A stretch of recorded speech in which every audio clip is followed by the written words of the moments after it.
तो अब मेरा ख्याल है हुकूमत ने कोई गुंजाइश नहीं दी उनको इस फैसले में। हुकूमत ने अगर गुंजाइश दी है तो लाहौर हाई कोर्ट को दी है। जो मैंने सुना है अटॉर्नी जनरल ने जिस तरह कहा है, पहले तो अब मुश्किल ये शहबाज शरीफ और उनके वकला की ये हो गई कि वो उनकी एप्लीकेशन बुनियादी तौर पे जो लाहौर हाई कोर्ट में पेंडिंग थी हम्म। वो थी तौहीन अदालत की। वो आपने इसलिए इस ख्याल से कि शायद ये जांच टूट जाए और बेंच छोड़ ही दे इस मामले को, हम्म। आपने कहा कि जी हम उसको वापस लेते हैं सही। और जो दरखास्त हमारी कोई और भी है वो भी हम वापस लेते हैं। हम्म। ये तरीका होता है जान छुड़ाने का अदालत से। सही। अदालत ने बहरहाल चूंकि मंगाया हुआ था अपने तौर पे रिकॉर्ड सारा, तो अदालत ने वो सवालात तो किए। हाँ। अदालत बिल्कुल ने जो सवालात किए वो बड़े पुरमानी थे। बिल्कुल। उनमें सवाल ये एक तो ये था कि कभी पहले इस तरह हुआ है कि उसी दिन केस लगे, उसी दिन एतराज हो, उसी दिन एतराज वापस हो, उसी दिन हतमी फैसला भी हो जाए बिल्कुल। और नोटिस मुनासिब नोटिस भी ना दिया जाए गवर्नमेंट को या मुखालिफ फरीक को।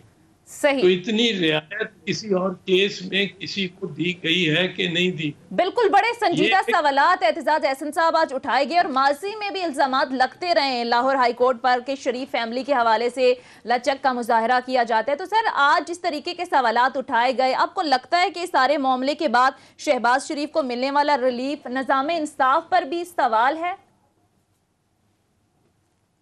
नहीं, शहबाज शरीफ के लिए रिलीफ ये लेना आसान नहीं है, मुश्किल है। वो जमानत पे है। कितने लोगों को जमानत पे लोगों को अदालत मुल्क से बाहर जाने देती है जिन्होंने जमानतियां दी हो, जिन्होंने कोई मेडिकल सर्टिफिकेट भी ना पेश किया हो। तो नवाज शरीफ साहब ने तो फिर भी एक मेडिकल दास्तान बनाई थी।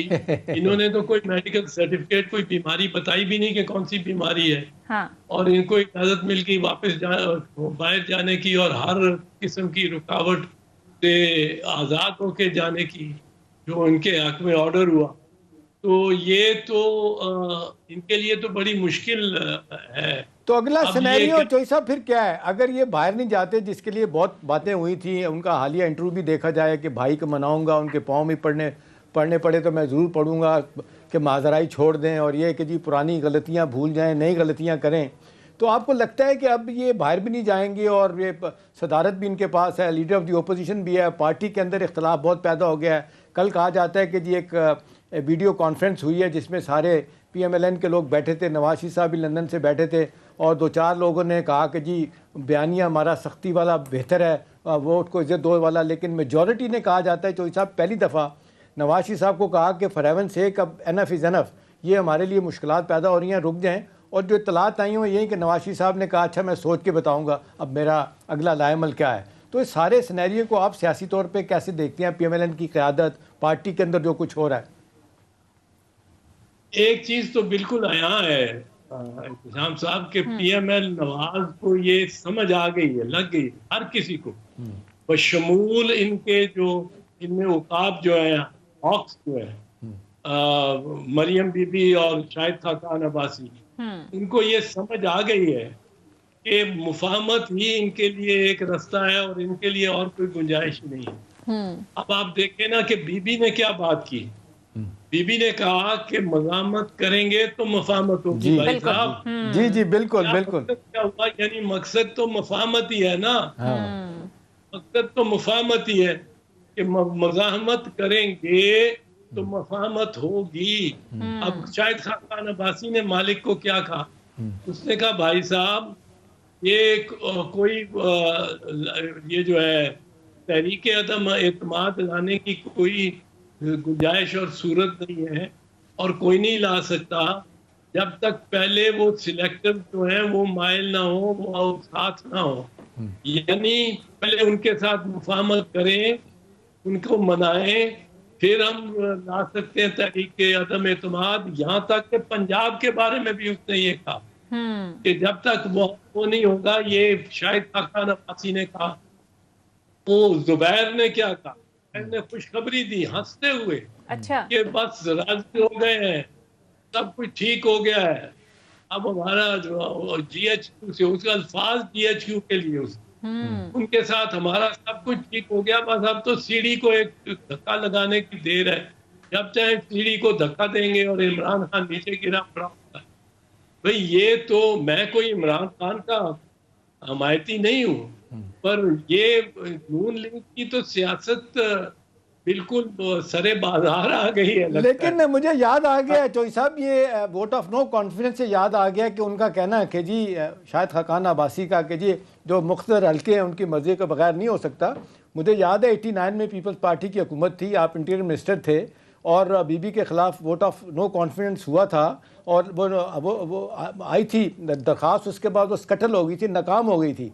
और मुझे अच्छी तरह याद है, अभी भी याद है कि आप इस पे शाराए दस्तूर पे खुद आप पहुंचे हुए थे और आप लोगों को फैसिलेट कर रहे थे कि जाएं, कि कोई ये ना कहे कि किसी को रोक रहे हैं। हर एमएनए को आप वहाँ पहुँचा रहे थे, मैंने खुद देखा वहाँ पे। तो ये क्या वजह है कि आपके ज़माने में नाकाम हुई और उसके बाद जो है ना कभी आई नहीं? हमारे जमाने में मैं आपको एक चीज बताऊं, अगर सच पूछे मुझे जी जी तो अगर नवाज शरीफ और नवाज लीग चाहे तो ये मुमकिन ही नहीं है कि इमरान खान के खिलाफ ये तहरीक अदम एतमाद नाकाम हो मुमकिन ही नहीं है। ये कामयाब होना लिखा हुआ है, अच्छा, ये दीवार पे लिखा है, नक्श पर दीवार है, लेकिन ये लाएंगे नहीं। सवाल तो ये है कि क्या ये लाने को तैयार है कि नहीं, वहां से अभी इजाजत नहीं मिली इनको। अच्छा। ये इमरान खान के हमारी तो मैं आपको एक चीज दूसरी बात बताऊं, जी मेरी निगाह में ना मुस्लिम लीग नवाज का कोई MNA या MPA टूटने वाला है, न पाकिस्तान पीपल्स पार्टी, और इनको तो मैं अपने जालों को, दोस्तों को, भाइयों और बहनों को जानता हूं, ना इनमें से कोई एक है जो टूटने वाला या वाली हो कि जो किसी मतलब है और तरफ चला जाए। इमरान खान की पार्टी में अलबत्ता एक दरार आई हुई है। हाल से एक मेंबर ऐसे हैं जो के मतलब है अब तो जाहिर हो गए, जिन्होंने अपने आप को जाहिर कर दिया, और उनके लिए बड़ा मुश्किल है कि इमरान को वो वोट दें अगर वोटों पे मामला जाए तो। और ये वोट ऑफ नो कॉन्फिडेंस आसान तरीन है। हमारा MNA जो था ना 89 में, वो हमें छोड़ने को हरगिज तैयार नहीं था। बिल्कुल सही है, तो तैयार नहीं था जी, तो वो याद होगा चौधरी खुर्शीद को उठा के ले गए थे, जी जी जी नूरदीन वाले चौधरियों की निस्बत से उनसे रिश्तेदारी थी, शुजात परवेज से, उनको उठा के ले गए थे। वो हाउस में आके बैठ के अपनी जगह पे उठ के हमारे साथ आ गया, उन्होंने ऐलान किया मेरे से जबरदस्ती किया गया।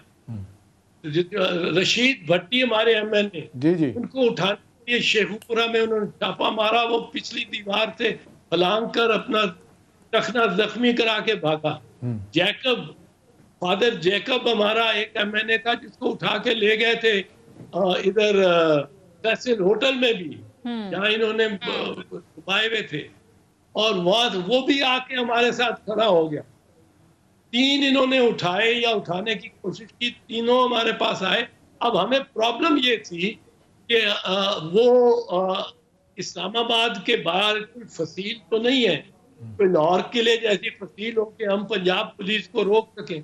पंजाब पुलिस छापे मार के और उसके प्लेन क्लोथ मैन हमारे MNA को उठा रहे थे और रोकना चाह रहे थे, क्योंकि ये हमने 172 पूरे करने थे, हमने पूरे करने थे।